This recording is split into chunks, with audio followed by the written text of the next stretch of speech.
Hi, I'm Josie Marin, and I play Mia in Need for Speed Most Wanted. Make sure you do all your racing in the game. On the streets, drive safely and responsibly, and wear your seatbelt. So Need for Speed Most Wanted comes out, and it's on all systems, and now it's on the Xbox 360. Well, if you've been looking at the 360 launch and you've seen all these different games out there, you realize that a lot of them are on many different systems. Need for Speed is on the PC, the PS2, the Xbox. If there was a Phantom, they'd probably put it on the Phantom, and it's on the GameCube and finally Xbox 360. So what does this game got the other games don't? This is a question I'm going to ask you many times. The real answer to that is it's a much better looking game on the Xbox 360, but the content is the same.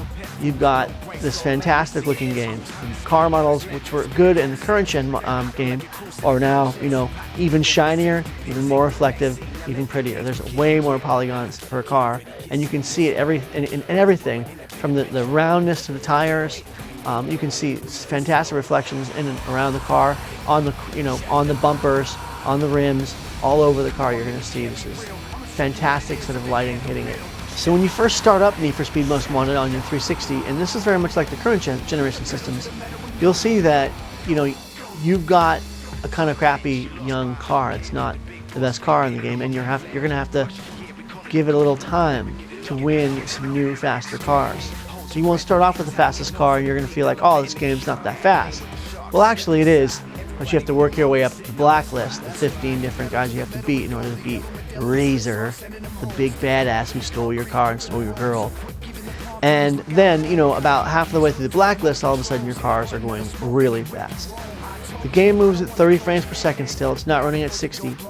And there are some one technical issue that kind of is annoying, and that is this strange effect where you're actually seeing bits of data coming in chunks, and it's not a frame rate issue so much as it seems like there's a bit of a loading problem when the game, when you pass into a new area in your car, you'll all of a sudden see like a little hiccup and a little glitch here and there, and it's noticeable enough for me to actually say something about it, and it will happen on your final build because we're playing the final build. So in the end, it comes down to basically 3 games. You've got Ridge Racer 6, Need for Speed Most Wanted, and Project Gotham Racing 3. It all depends on what you like. These are all series that have been out for a long time, and everyone has their preferences when it comes to games.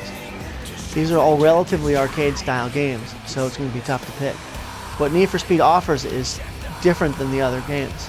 It offers these cop chases that can get pretty hairy, and it offers a healthy, long single-player campaign, as well as a good and relatively healthy online component that will keep people playing for quite a while. So Need for Speed Most Wanted, returning back to the Hot Pursuit days, is a substantial and fatty game that if you buy, you won't be sorry you got. I'd recommend it. Bus stop's that way, champ.